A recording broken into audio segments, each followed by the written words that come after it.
Tinawag niya, sabi niya, Hosea, mag-asawa ka. Ako, ang ganda. Mag-asawa ka. Pero susunod, hindi maganda. Mag-asawa ka ng isang puta. Naku naman doon. Nakasawa din na kayo ng pagpipiliin mo. Masunurin si Hosea. Niligawan si Gomer. Madali naman nakuha. At pagkatapos, nagsama sila ng anak ng isa. Happy si Hosea. Sumunod ikalawa, happy si Hosea. Ikatlo, happy si Hosea. Ito palang si Gomer, hindi na pala happy. Pagkatapos ay ikatlo, naglayas, tumakbo. Mukhang nagbalik sa dating gawin. Ngayon, alam niyo ba? Ipakinggan ito. Ang utos ng Diyos, nasa bukong Deuteronomy. Pagka nagtaksil ang babae, anong gagawin? Isakdal. Pag napatunayan na nagtaksil, patayin. Yan ang utos.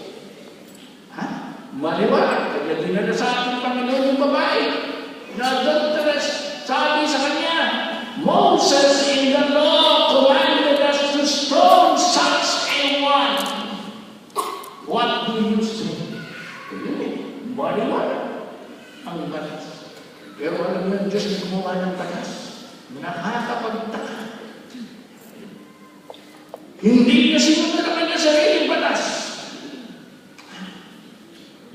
Mamaya babasahin sa inyo in a few moments. Amen. My heart is overwhelmed. My heart is overturned.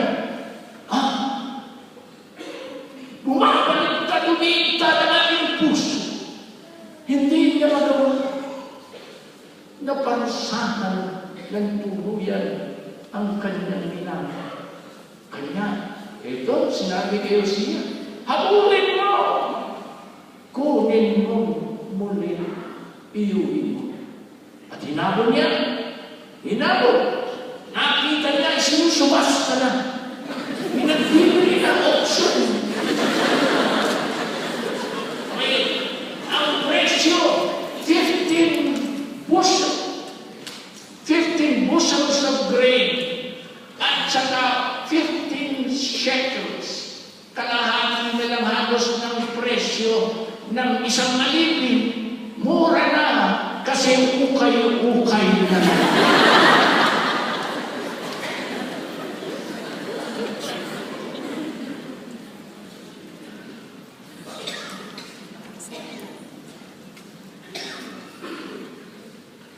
Bakit ginawa ng Diyos yun? Bakit ginawa ng Diyos? Pala'y pamukha sa Israel. Pakinggan niyo ito. Huwag kayong may iskandalo sa lingwahe. Kahit na nagputa ka na, mahal pa rin kita at kukupin pa rin kita. Kanya sabi Hosea sa kanyang asawa, stay here and wait for me and I will wait for you. Sa English, together.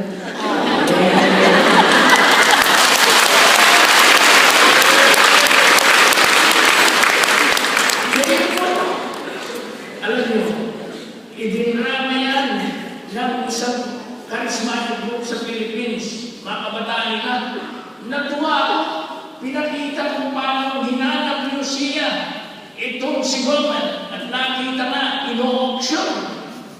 Narinig niya, magparating siya, 10 shekels.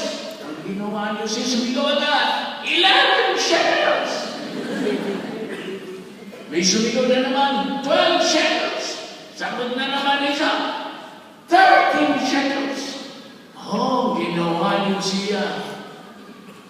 Yung kanyang bulsa, hinapa, ang katapos, nilabas ang lahat ng laman.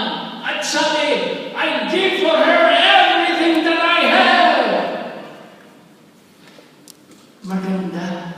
Pero hindi gano'n na nangyari. Ang ibinigay ay 15 shekels na.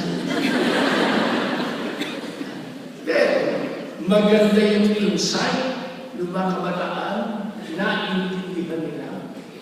Sapagkat bandang huli, sa totoo naman, para tumusin ang kanyang bayan, anong ginawa ng Panginoon?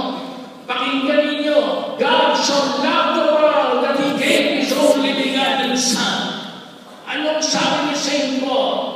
He who did not spare His own Son, hindi pinagkait ang kanyang anak, but delivered Him up for us all. Yan, ibinigay ang lahat sa atin. Hindi 15 shekels. At tayo naman, sa totoo lang, huwag na tayo nagpupunwari. Lahat tayo, mula kay Pope Francis, hanggang sa akin at kay Father Chico, hanggang sa bawat isa sa akin dito, tayo pa natin yung mukay-mukay. Nagkasama tayo. Di ba yung sinasabi mo sa bawat isa?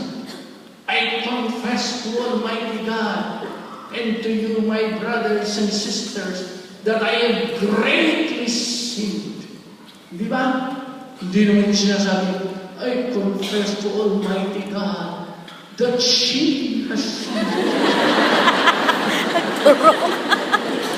Hindi naman natin sinasabi, I confess to Almighty God that I have sinned only a little more. Inaangin natin, I have greatly sinned in my thoughts and in my words. Si San Ignacio de Loyola, santo, founder ng mga Jesuits, pagpirma sa sulat, Ignatius Peccator, Ignatius Sinner. Ganyan naman tayo. Kung talagang tututuhan, nakikita naman ang Panginoon. Pero sa kabila noon, minahal tayo at ginusto tayo na maging kanila. Yan po ang eros.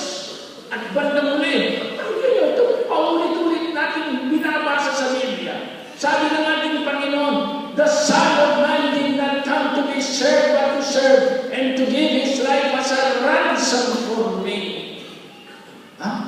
Tinubos tayo, kaya tawagin natin sa Tagalog si Kristo, manubos. Yun ang meaning ng redeemer. To redeem. Tayo, isinanla natin ang ating sarili sa kasalanan. Sa kabila noon, tinubos tayo ng Panginoon at ang kanyang anak ang pinagtubos. Ano po sa inyo? Mga minamahal ko kapatid, just think about it. Kung sinanla ko sa inyo ito, no? Sinanla ko sa inyo. At pagkatapos may sanla ko sa inyo, araw na nagtutubusin. Kundi mariray mata. Pagpunta ko, sabi ko, magkano yung tubos? Sabi niya sa akin, 8,000. Mahal naman. Tagal ko yung ginagamit yun. Second hand na lang yun. Tagal na. At may kalos-kalos na yun. Magkano? Sabi mo sa akin, 50,000. Ano? Yun na. Gusto tubusin niya ng 50,000. Yun na. Sige, rematahin mo na. Hindi ganun kahalaga yan sa akin. Hindi ko bibigyan 50,000 para dyan. At kung naman, kinuha mo, binayaran mo ng 50,000 para dito sa relos na ito, sabihin mo, sira ng ulo, hindi siya. Akala ko nung mukhang sira ang ulo, talaga palang sira ang ulo. Okay. At marami na kayo nagkakamali. Sira ang ulo mo, ibabayan mo gano'ng kalaking halaga para sa relos. Ngayon, mga minamahal kong kapatid, look, ano ang pinayag ng ating Panginoon para tubusin ang bawat isa sa atin. Pakinggan niyo si San Pablo. The life I now live, I live by faith in the Son of God, who loved me and delivered Himself up for me. Sarili niya. ibinigay. Ganun kakahalaga para maging kanya. At ipinaalaala yan, mga minamahal kong kapatid, sa bawat misa, sabi ng ating Panginoon, sa bawat misa, sa pamagitan ng pare, take this, all of you, and drink from it. For this is the chalice of my blood, the blood of the new and eternal covenant, which will be shed for you, poured out for you, and for all, for the forgiveness of sins. For me. For me. Ganon tayo